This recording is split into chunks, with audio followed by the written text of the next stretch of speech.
Welcome to another edition of the RDFNL Web TV show. My name's Yeendy, and we're very privileged to be down here at the Eric Borden Reserve, the Sunbury Kangaroos. We've got Al Waters with us this week, mates, and thanks for finally getting on board. I know it's been a hard trek to make a half-an-hour drive down here, but mate, I've seen it all here at the Kangaroos so far. It's a magnificent club. Loving how everything operates. Yeah, firstly, welcome, mate, and we'd love to have a bit of fun around here. So I think you have to, to keep saying every now and again. So it's been good. Speaking of being good, you guys have been very good to a particular football club who you guys are facing this week, because you happily opened your doors to them last weekend in what is a rare moment of history. Home ground advantage, well, home team one week and away team the other, both at the same venue. You got the Woodend Heskett boys this week.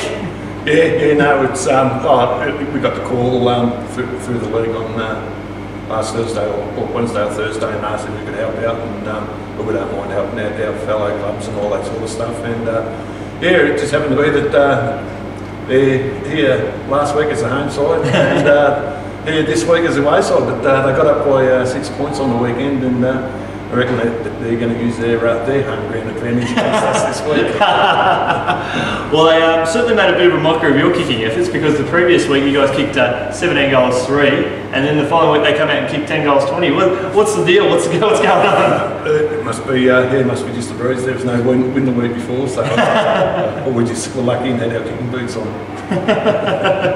Yeah, it's obviously been a big year for the guys and girls this year. We know there's obviously, we'll bring people up to speed what's sort of going on a bit behind the scenes there with Cuffy, JB taking on the role as head coach this year. Just a bit of an update on Mitch. How's he travelling, and Bull as well? Yeah, they're both coming along well. Chris has just had an operation on his shoulder 2 weeks ago. He's got about 22 weeks of rehab on that.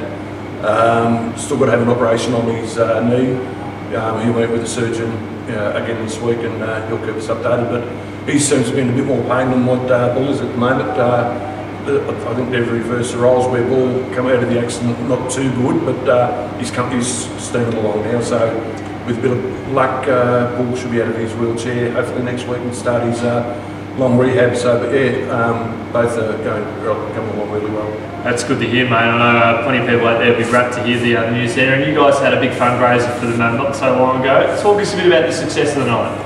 Yeah, no, look, it was good. A lot of people banded together from the Bull being the next jockey from the racing industry, and we ended up selling 400 tickets for our last family standing day. Boys received about $10,000 out of that.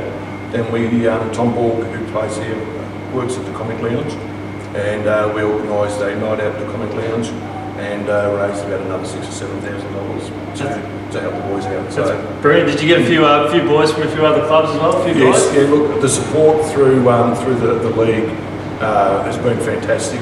The other clubs, Diggers, Riddle, Rockbank also attended the comedy night, which was fantastic. And look, we helped Riddle out a few weeks earlier when they had a function for someone who was sick up at their club. It was a Jay Crotty? Yeah. So we went up and we made a donation and brought a few gifts and all that.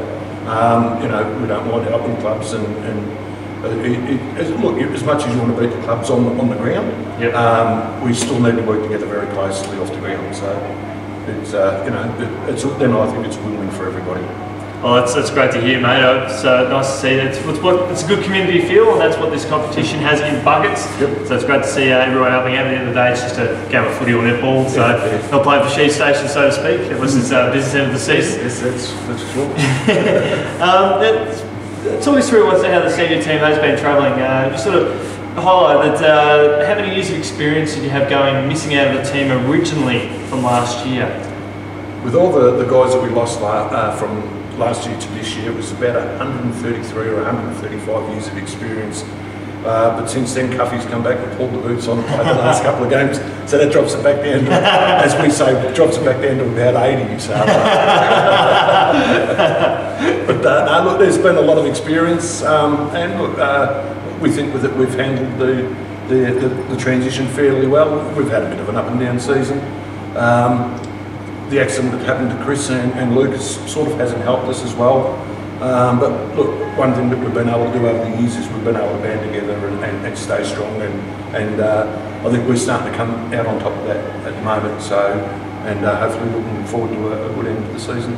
Now, what we did, talk us through about what's the situation with the A-grade netballs ahead of the season. So you haven't got an A-grade side this year? No. We did speak to the league about combining a C grade and a B grade to make up the numbers, but it was on the league's agenda that the girls wouldn't have been competitive and they probably wouldn't have got through the season. We've already put in place a working process for next year, advertising for a coach, and hopefully we'll have all that fixed by the end of this season and move forward. So just like the player numbers towards season proper? Oh, the C grade won the premiership last year, and a lot of the girls had retired on that. Girls getting pregnant, girls going on overseas holidays and all that. So it sort of just threw us, but and we advertised everywhere to get a coach and couldn't, so we just start again this, get ready for next season. How are the three girls go, the three sides? Yeah, look, they're struggling. I think out of the whole netball group, I think there's only about 5 girls that were at the club last year. Oh, so, really? Yeah. Wow. So it's, look, they've all won a game or a couple of games. They're still learning. A lot of the under-18s have never played netball before, so they've won a couple of games. The B grade drew with Melton on the weekend, so C grade seemed to be competitive but just can't get over the line. And again, most of that side hasn't played, or this was the first year that a lot of them have played netball together. So to be able to get a few wins under the belt and be very competitive says a lot about the club as well, the coaching staff and such. Yeah, look, they've worked their backsides off to get it up and keep the girls interested. And look, no doubt you come across your good netball sides, your Massons, Riddles, Romseys, and you get smashed. And they've been around for a long time, and a good netball group. And so to keep the girls, let's come back the next week and just work it out and try and get there. But look, they've learned a lot. But yeah, I think there's probably only 5 or 6 girls out of the 25 that we've got on our list that were here last year. Wow. How many of those girls are sort of looking at coming back next year? Have you started planning ahead for next year at the club? We have, and by the sounds of it, most of them will stay on unless we get a few surprise pregnancies or things like that. But at this stage, no, they've all indicated that they're happy to stay and play a role under an A-grade side next year. Fantastic. And you guys have been doing very well on the social functions front. You had a big one last week. Talk us through what happened on the night, and very big, was it mid-year ball, was it? Yes, it was our mid-season ball, and we just had it down at Buller, and it was a great night. Everyone seemed to have fun. Would have been nice to get an extra couple of numbers there, but the people that were there enjoyed themselves and all that, and it was a good night. Yeah, we've been lucky. We've had a few good functions and all that this year, so I think we've got one to go. We're having it here, so trivia night in August. Capped off at 80, just a nice, comfortable drink. And we're looking at just on the last game against Riddle, last home and away game. We'll all sit down and have tea together. So we'll get everybody, each family, to bring a plate. Just sit all the food out on the table, and everyone just helps themselves and just celebrate the end of the season. Because at this stage, I think the only 2 sides that will have playing finals at this stage would be the seniors and reserves. The netballs and under-18s will probably miss out, so it'll be just a last chance to say, a last chance to get together before presentation night. Sensational. I know the Riddle Club as well. I know they like to get in the rooms as well and support everyone. So as you did with them when you were down there, it was we won't talk about that result too slightly, but another game we've got coming up in a couple of weeks, which we're really thrilled to be down there on the team, is a big rival against Rupo. Yes. We know you guys have virtually been unbeatable at home, and they've been a very good side this year. So will you guys go in as underdogs and maybe just knock them off? Give them a bit of a shock.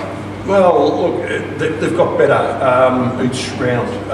Of course, we were lucky enough to play in round 1 and end up getting running over, well, not running over the top, but end up getting the points. But I seen them a few weeks later when you had to buy, and earlier on in the season we had the Anzac Day games and all that. So we just went down and watched a few of the local sides, and Rupo happened to be home, and they've improved as they've gone along. And we expect, and it's always a hard physical contest against them, so we expect nothing different. I would say at this stage they would probably start favourites. So and we hope to spoil their party. So yeah, you know. Well, if it's anything like, I think we played them a couple of times last year, but we saw you guys down here around one last year. That was an incredible match, and then you had the Sunbury Rupo in all 3 footy finals last year. Yeah. Amazing atmosphere. I think you had trouble fitting people in the gate. This is the magnitude of it all. Yeah. So it's a new rivalry, but geez, the clubs are really growing to it, aren't they? Oh yeah, for sure. And we're getting posters out to different businesses around the area during the week. We're getting a big VMS advertising board, electronic board. So I'm going to be putting that in different businesses around the suburb. Just advertising that we're playing Rupert's Wood here the following Saturday. So we try to organise an Auskick, but apparently the people who organise Auskick are away for that weekend, so we have to postpone it. So, and we'll have jumping castles here for the kids and face painting and other things. So try and turn it into a big family day. So just hopefully the weather is kind to us in 2 weeks' time. Oh, no doubt it will be. We've had some very interesting days down here at the ground when it gets a little bit blowy. If it's really blowy. Nothing like just like now, sorry. Yeah, it's true. Now, speaking of what's out there now, the light situation, what's the latest news happening there? Some big development in January? Yes, we've applied for a government grant, and by the looks of that's come through January, I believe. Just got to wait for the accountant to sign off on something and get it through to the federal government. But that was a pledge from Donna Petrovic if she had got into power. Yep. Unfortunately, she didn't, but the government still honoured that grant. So we're grateful, and hopefully, as we said, it's been a long time because there's only one light working out on some of their poles at the moment. So it makes it hard, and it also makes it hard to try and attract new players. When they drive in the driveway, you look at Sunbury Lions junior ground across the road, lit up, and ours is, you can hardly see. It looks like it's standing there with a candle. So, and look, we're hoping that it is, and also too, we've got getting a $26,000 electric scoreboard. Fitted for hopefully August, so if it's hopefully finished for the start of or the end of this season, if not, it'll be ready for first game next year. Brilliant. Well, not too many clubs that have got that luxury as well, so put you guys further up on the market in terms of professionally run clubs in that sense. Oh, look, we try and do our best. We're all volunteers like every other club, and you get a lead and you've got to follow that lead, and that's what we've done, and we've been lucky that it's fallen in our lap, so as a club we'll take it. Sensational. And we're broadcasting Riddle and Romsey. You guys have faced both teams this year. Got a tip for us who might get the job done as good as Romsey have been? You faced them not too long ago, and Riddle gave you an interesting performance. Are Romsey beatable? After playing both sides and playing at Riddle and at Romsey, I would say Romsey would be the team to beat at this stage. Helmers has got them, firing. They're playing great football. Look, he coached here. He was a fantastic coach when he was here. Unfortunately, few things developed, and we parted company. But we wish Dane all the best. And at this stage, I'd say Romsey would be the team to beat at this stage, and I think they'll get over Riddle on the weekend. Well, realistically, you want to be facing both those sides at the business end of the season if you get a little bit of momentum heading up to the business end. So that'd be fantastic. Yeah, look, again, we've been a bit up and down this year.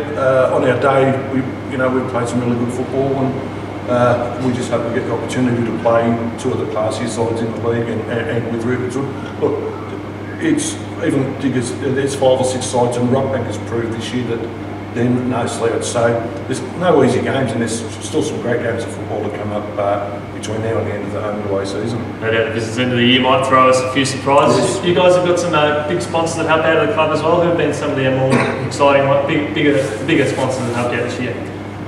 Telstra have been amazing since they've been on a jumpers and a major sponsor of the club for the last 4 years. Barry Plants jumped on in a big way as well. Vic's restaurant down in Sunbury have been magnificent. Calder Landscape, who we've got on our arms, and Foxy's driving school. They've all committed to the club for the next 5 years. That's fantastic. So, you know, that's good. So, if I say it's at the end of the year, I'm not going along anymore, I'm retiring. At least I know that the club is in a good position and got a good financial shape leading up into the next 4 or 5 years. But also, too, we've got NAB Bank on board at the moment, and they're a sponsor of the shorts, and they're also on for the same amount of time. So you're finishing up, mate? Oh, look, I'm a bit undecided at this stage. Sometimes you get a little bit stale and you think, oh yeah, maybe we need a new face and a new direction. If the committee have their way, no. Yeah. But there's been weeks where I've said yes, I'm happy to go on next year. Yep. And there's been weeks where I thought, no, this is enough. But yeah, you know, we've got a lot of good people around here, and I enjoy their company, so whether I was president or not, I'd still be here in some form. Yep. But I think they're happy to have me out the front and lead the way. But look, I would say at this stage I'm a 90% chance of going again. Yep. But if something did happen that I decided not to, I believe I'm leaving the club in a good position.